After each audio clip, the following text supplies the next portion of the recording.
allowing for non-religious holidays, or non-religious celebrations, national holidays. The traditional Islam sort of school of thought has more room and flexibility for these things based on knowledge, not based on nothing. The Hanbalis, also known as Salafis today, they're basically more conservative, right? So they're far more safer in this regard, but at the same time they don't benefit from the various benefits that dhikr gather. And dhikr is definitely not an innovation, because we know for sure the Prophet in Sahih Bukhari, he did teach his companions. The method of his teaching was to do dhikr aloud with everyone. Subhanallah, Subhanallah, Subhanallah 33 times. Alhamdulillah, Alhamdulillah, Alhamdulillah 33 times. Allahu Akbar 33 times. And then La ilaha illallah to the rest of it. After every prayer, the Prophet did this in the beginning in Medina until everyone knew it, right? Once everyone knew it, then he stopped doing it aloud.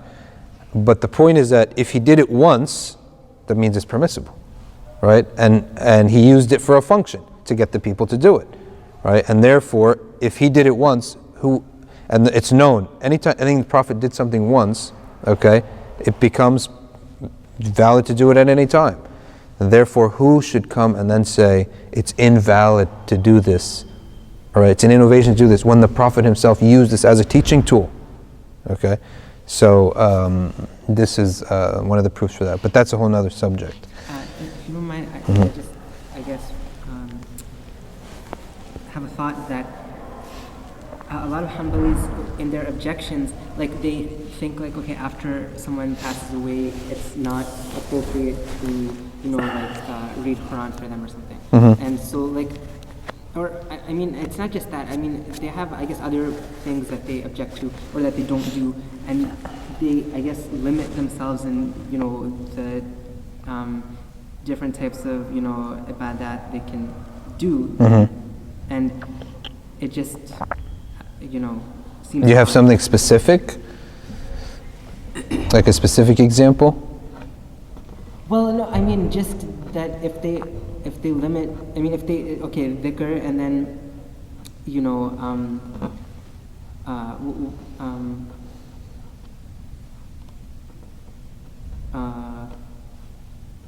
I mean, the other example I could think of was, the reading of Quran for someone who's died, but, I mean, even those matters, they should be able to accept that, because there are proofs for that. But yeah, I mean, they do limit themselves, and then again, we do say, like, it is a limit. It's not a massive limit, though. I mean, it's still in the category of extra deeds, right? And there are obligations, there are confirmed sunnahs, things the Prophet never left off. These are the two main ones. Then there are nawafil, extra deeds that a person could do. The Prophet never necessarily did them himself, but a person could do them, right?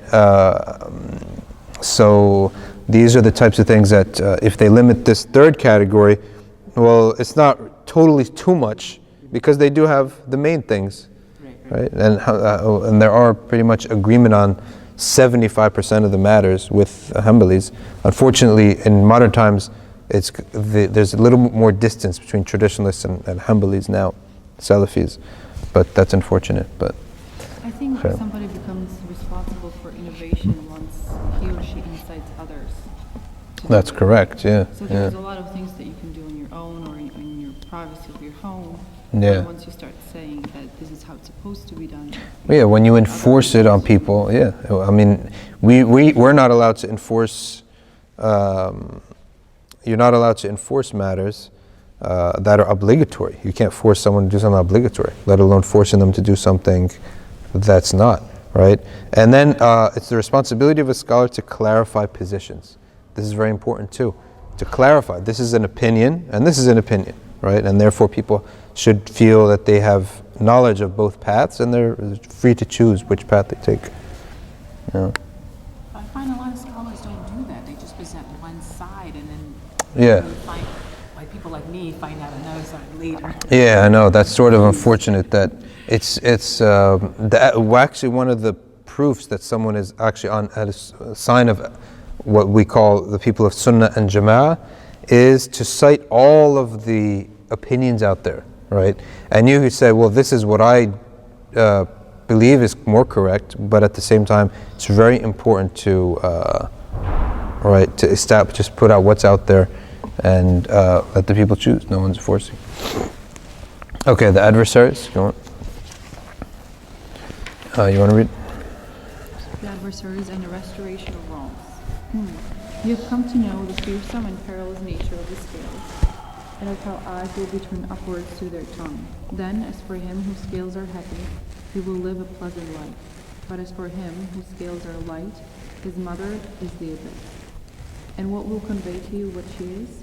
Raging fire. No, then none shall escape the peril which is the scales, save the man that called himself to account in this world, and weighed up his deeds, statements, ideas, and hours in the scales of the law, as Omar, may God be pleased with him, said, call yourselves to account before you yourselves are called to account. Weigh yourselves up before you yourselves are weighed up.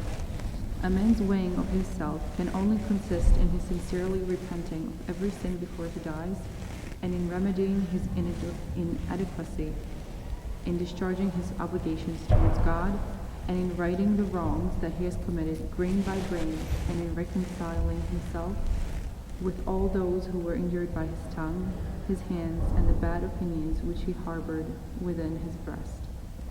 He should set their hearts at rest, so that when he dies, not a single injustice or obligation will remain to his discredit. Such a man will enter heaven without reckoning. If, however, he should perish before making reparations for his inequities, his adversary shall surround him, seizing him by the hand, the forelock or the throat, while one of them says, you wronged me, and another, you insulted me, and yet another, you mocked me, and another, you mentioned me to my discredit in my absence, and another, you were my neighbor but treated me badly, and another, you had dealings with me but cheated me, and another, you sold something to me but defrauded me, and concealed from me the defects of your merchandise, and another says, you lied regarding the value of your goods, and another, you saw that I was in need and you were rich, yet did not feed me, and still another, you saw me wronged and were able to put an end to that wrong, but instead you humored my persecutor and failed to protect me.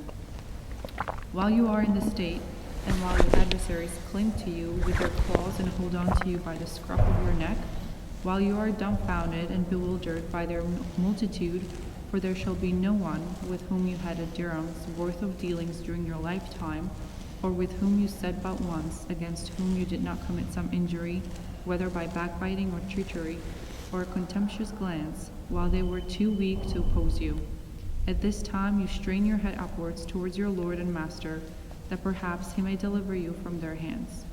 Then your ears are assailed by the call of the Almighty, majestic is his glory. Today each soul is requited for which it acquired. No injustice is there this day.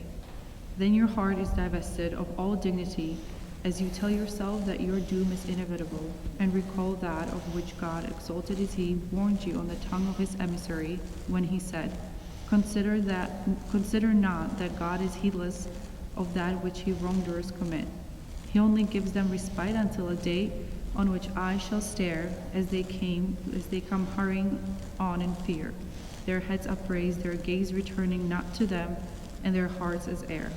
So give warning to mankind. How great is your pleasure today, as you suck dry people's reputations, and as you appropriate their wealth, but how intense will be your lamentation of that day, when your Lord shall stand upon the carpet of justice, and when you shall be made to speak on your own behalf, even though you shall be bankrupt, indigent, helpless, and abased, unable to restore any right or to come forward with any justification. Then your good deeds, for the sake of which you had exhausted yourself in this life, shall be taken from you and made over to your adversaries as a compensation for their rights which you had abused. Said Abu Hurairah, the emissary of God, may God bless him and grant him peace, once said, Do you know who is the bankrupt? And we replied, The bankrupt among us, O emissary of God, is he that has neither dirham nor dinar to his name nor any property. But he said, The bankrupt of my nation is he that shall come forward on the day of rising with the prayer, the fast, and the tithe, But having insulted this man and abused that man, and having consumed another's wealth and shed another's blood and struck yet another, each one of these shall be given a portion of his good works, and should these be exhausted before his obligation is discharged, then he shall be assigned some of their sins, which will be heaped upon him. Then he shall be cast into hell. See, therefore, how your misfortune shall be on that day, since you have not one good work that is free from the vice of eye service and the subterfuges of the devil. Should, over every lengthy period, you gain one sound good deed, then your adversaries will make haste to seize it. Perhaps if you were to call yourself to account, while you persevered in fasting during the day and praying at night, you might come to know that not a single day passes without there falling from your tongue some slander against a Muslim, which cancels out the entirety of your good deeds. What, then, of your remaining sins, such as consuming what is unlawful or doubtful, and what of the insufficiency of your virtues? How may you hope to escape from your iniquities on a day when the very hornless sheep shall exact retribution from the sheep that had horns? Abu Dhar has related that God's emissary, may God bless him and grant him peace, once beheld two sheep butting one another. "O Abu Dhar," he said, "do you know over what thing they butt each other?" "No," I replied. "Yet God knows," he said, "and shall judge between them on the day of rising." Said Abu Hurairah, commenting upon his word, great and glorious is he. "And no beast is there upon the earth, neither any bird which flies on its two wings, but that they are nations like unto yourselves. On the day of arising, all of creation will be gathered together, the cattle, the riding beasts, the birds, and every other thing, and it shall be by God's justice, exalted is he, that he takes the hornless sheep's case against the horned one. Then he shall say, Be dust, which is the time at which the unbeliever says, Would that I were dust. So how shall you fare, O unfortunate one, on the day when you shall behold your scroll empty of those good deeds over which you tired yourself at such length, and ask, Where are my good deeds? To be told, They have been transferred to the scrolls of your adversaries. And you shall behold your scroll all filled with sins, which you had long persevered in avoiding, and which you had expended much effort in abstaining from, and you shall say, O Lord, these are sins I never once committed. To be told, they are the sins of the people you slandered and insulted, and to whom you intended harm, and wronged when selling, or in neighborliness, or when holding conversation or an argument, or when you mentioned them, or while you studied, or through any other kind of relation with them. Said Ibn Mas'ud, the emissary of God, may God bless him and grant him peace, said, The devil has despaired of images ever being worshipped in the land of the Arabs, but he shall be satisfied with you if you commit which is less heinous, the degrading faults, which are the mortal sins. Therefore avoid injustice as much as you are able, for truly on the day of rising a bondsman shall come with righteous deeds like unto the mountains, believing that they shall save him. But bondsman after bondsman shall come forward, saying, O Lord, so-and-so dealt with me unjustly. And he shall say, Erase some of his good deeds. And thus shall the matter proceed until none of his good deeds remain. This is akin to a group of travelers who rest in a desert place. Having no firewood, they scatter to look for some, and before long they have made a great fire and prepare whatever they wish. Thus it shall be with sins. So these people, this is why it's quite important to try to remember everyone who we've done wrong to.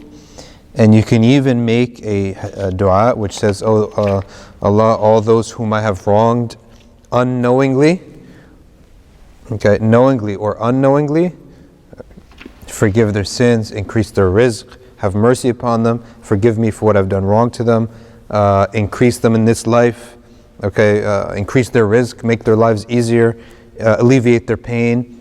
That goes up as a credit for you to them. That makes their life better. When you make dua for people, it makes their life better, right? And so when their life is better, it's as if you've done sadaqah to them. Many people don't really believe that making dua for people is worth anything, but this is so wrong. There was a study done It's an amazing study. I wish to get the actual report. But you must have heard about this. This is one of the most amazing studies done about prayer. And it took people in a hospital, a list of names of people to a hospital, gave it to certain people involved in the study who were just people who believe, who they're not necessarily priests or anything, just regular people who participated in the study. And they were told to pray for these people, okay? Then they were compared this half of the patients with another half, which they didn't do anything for them, okay?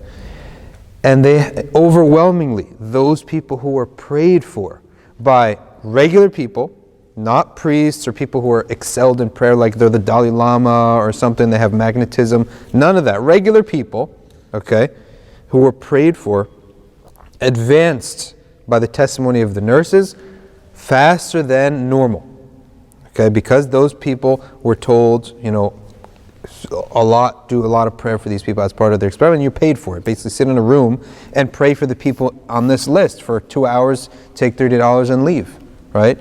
College kids or whatever. They were told to do that. And the nurses were in on it, and they were told, they reported back that overwhelmingly the people who were prayed for by strangers, normal average people off the street, they were paid for it on top of that, right? They improved. So when we pray for people, we must believe some way or another their life will be improved, right? And when we improve people's lives like that by praying for them, any wrong that we did, hopefully it will compensate. That prayer will compensate, right? And on top of that, people who pray are happy people. This is another fact, right? This is why I can't really imagine a world without religion. People who pray are healthier people and happier people, healthier emotionally, right? They're healthier people and they're happier people. And when you pray for people, you love them. You start to love, this is your subject. Like this is a person you keep praying for them. You're going to only start to see the good. You want to see that your prayer works, right? So you're going to say, oh, he's doing good, right? Like that. So for this reason, I think that we should make it a practice. In Tarim, Yemen, after every prayer, they make a dua for the ummah, the whole ummah. And they make dua that Allah alleviates the ummah the difficulties, that Allah takes them lightly, that Allah takes their actions and weighs them on a light scale. In other words, doesn't take them to count, that Allah forgives them, that Allah heals their sick, gives jobs to their unemployed, marries their single people, gives children to those seeking children. All these du'as, some people think it's mundane, right? In some countries, getting a driver's license is really hard, such as in Britain or in Saudi Arabia, getting a license, driver's license, not anyone could get it. It takes like 2-3 years. In England, they even have a show, a reality TV show about kids in the process of getting their license. That's how hard it is. Because you might fail 4 or 5 times. One time we had a session, and we had a session of dua just for a kid to get his driver's license because he kept failing. It's that hard. But in Britain, that's why when you go to the UK, you won't see scratches in the on cars. People drive very carefully, right? And you could lose your license real fast. And the reason they take your license real fast is they have that excellent public transport system. Everywhere in England, they have an excellent public transport system. So if you have like a minor issue with your driving, they'll just take it away, and you won't have it for like a year. So people drive very carefully. It's a big privilege because they don't really need cars. The point being is that you make dua for people constantly. We got to make dua for the people that we have issues with too, because guaranteed we do an act of backbiting. Guaranteed we're going to mock. We're human, right? All of us. Imams, sheikhs, doesn't make a difference. Whether you spend 8 hours a day on the religion or 8 hours a day working in corporate America, we're all sinners. All of us, right? Don't kid yourself. The only one who I believe may not be a sinner is like an old man, he's too old to sin.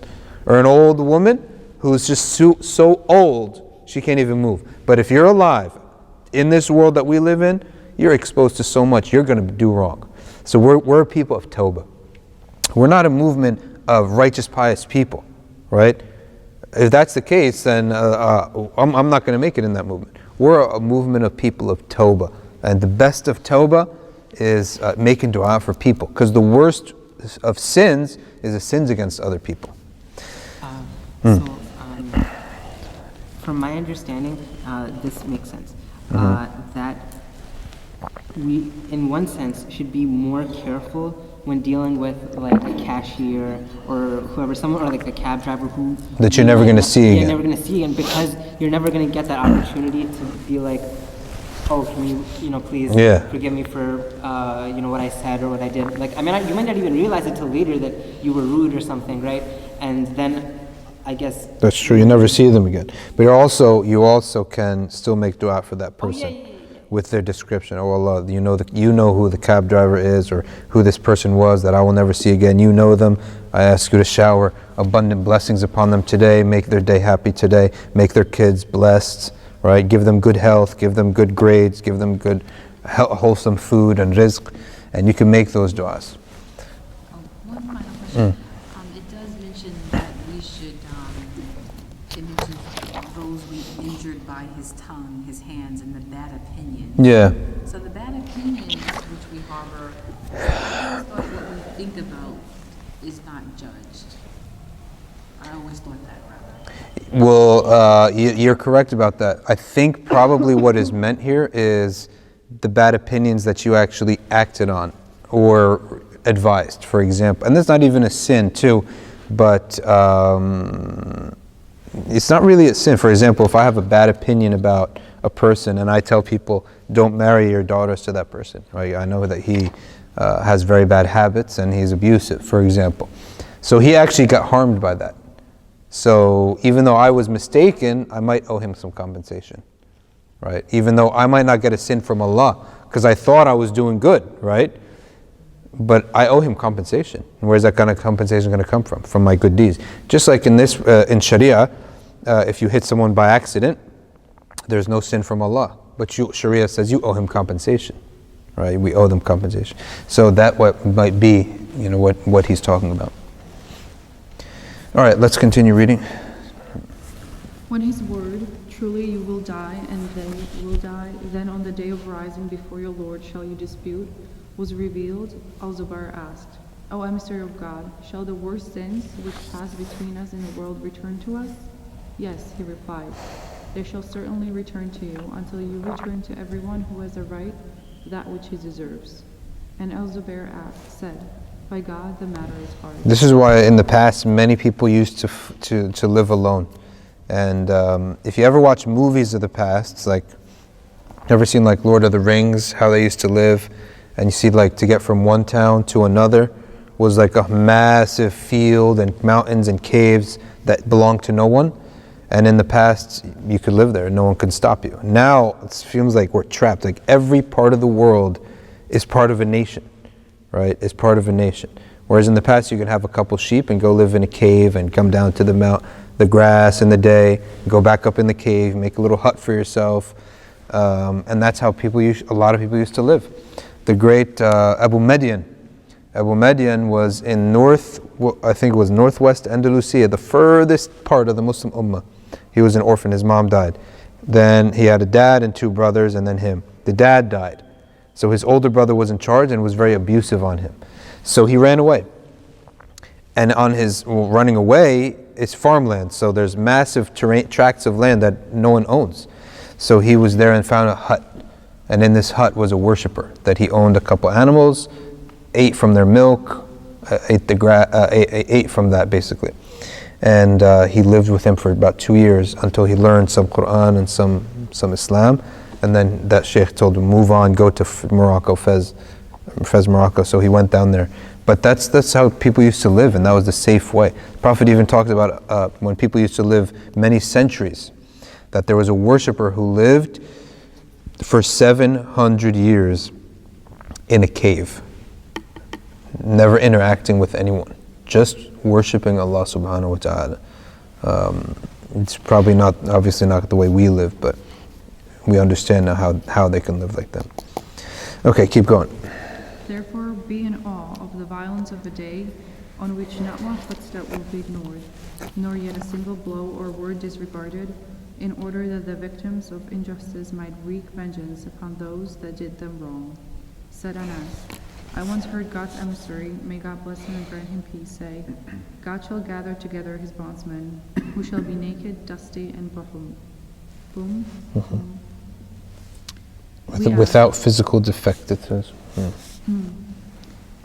We ask, what does Bohum mean? And he answered, that they have nothing with them. Then their Lord, exalted is he, shall address them with a voice heard from afar, just as it is heard from nearby, saying, I am the king, I am the reckoner. It is not proper for any of heaven's people, when any one of the people of hell has been wronged by him, that he should take his place in heaven until the latter has exacted retribution from him.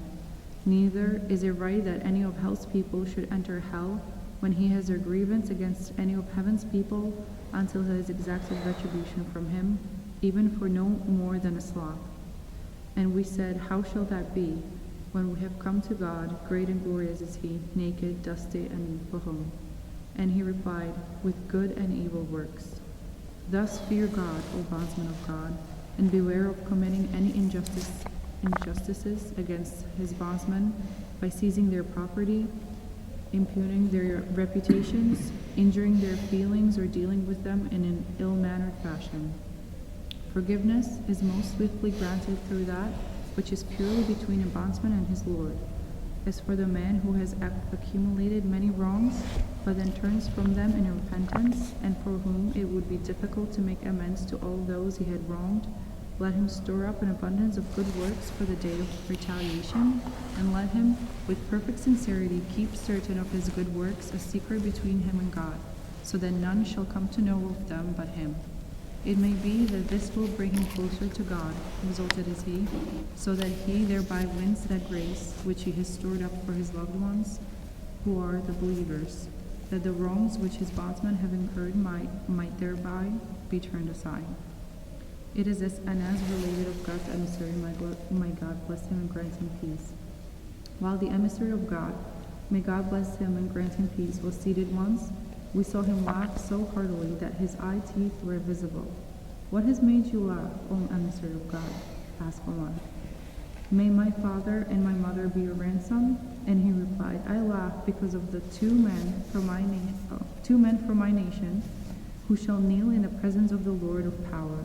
One of them says, O my Lord, grant me retaliation for the wrong for which I am owed recompense for my brother. And God, exalted as he, says, give your brother that in which he has wronged. O Lord, he replies, none of my righteous works remain. Then God, exalted as he, says to the man that made the demand, what shall you do with your brother, seeing that none of his righteous works remain? And he replies, O my Lord, let him bear some of my burden in my stead. And the emissary of God, may God bless him and grant him peace, wept as he said, truly that shall be a mighty day, a day when men have need of others to bear their burdens. Then he continued and said, and God says to the one who made the request, lift up your head and look to the gardens. Then he does, and he says, O my Lord, I behold lofty cities of silver and golden palaces wreathed about with pearls. For which prophet shall they be, or for which saint or martyr? And he says, they belong to whomsoever pays me their price. O my Lord, he says, and who possesses their price? You possess it. He replies, and what might it be? He asks, and he says, your forgiveness of your brother. O my Lord, he says, I have forgiven him. Then God, exalted as he, says, take your brother's hand and bring him into heaven. Then God's emissary, may God bless him and grant him peace, said, fear God and make reconciliation amongst yourselves, for God reconciles the believers with one another. This preceding tradition is an indication that such a state may only be obtained through emulating the ethics of God, which means reconciliation between men and the other divine properties. Now contemplate your own case. Should your scroll be void of injustices? Or should God show you his grace by pardoning you so that you become certain of eternal joy? Then how abundant will be your happiness upon taking leave of the place of judgment, when the noble robe of God's good pleasure, is conferred upon you, and you are promised such felicity as will never be followed by any woe, and pleasure such as will never be assailed on any side of extinction. At this, your heart will fly from happiness and joy, and your face will become radiant until it gleams and shines like the full moon. Imagine how you shall stride proudly in front of creation, head held high, your back free of any burden, with the joyful expression of pleasure and the coolness of satisfaction sparkling from your brow, as the creatures of the former and later generations behold you and your condition, envying you your beauty and your fairness. The angels are marching before and behind you, crying out over the heads of all present, behold, so-and-so, the son of so-and-so, God is well pleased with him, and has made him pleased. His is felicity such as will never be followed by any woe. Do you believe that this rank shall be less glorious than the degree you have attained in this world in the hearts of men through hypocrisy, flattery, dissimulation, and eye service? If you realize indeed that it is better, or rather that between the two there exists no comparison at all, then work to attain this degree through pure sincerity and an honest intention in your dealings with God, for you shall never attain it save in this way. But if, and we seek refuge in God from such a thing, the matter should be otherwise, you should there proceed with your scroll a crime which you deem trivial, but which in God's sight is grave. Then you shall be made hateful for that reason, and he shall say, my curse rests upon you, O bondsman of evil. I do not accept your word.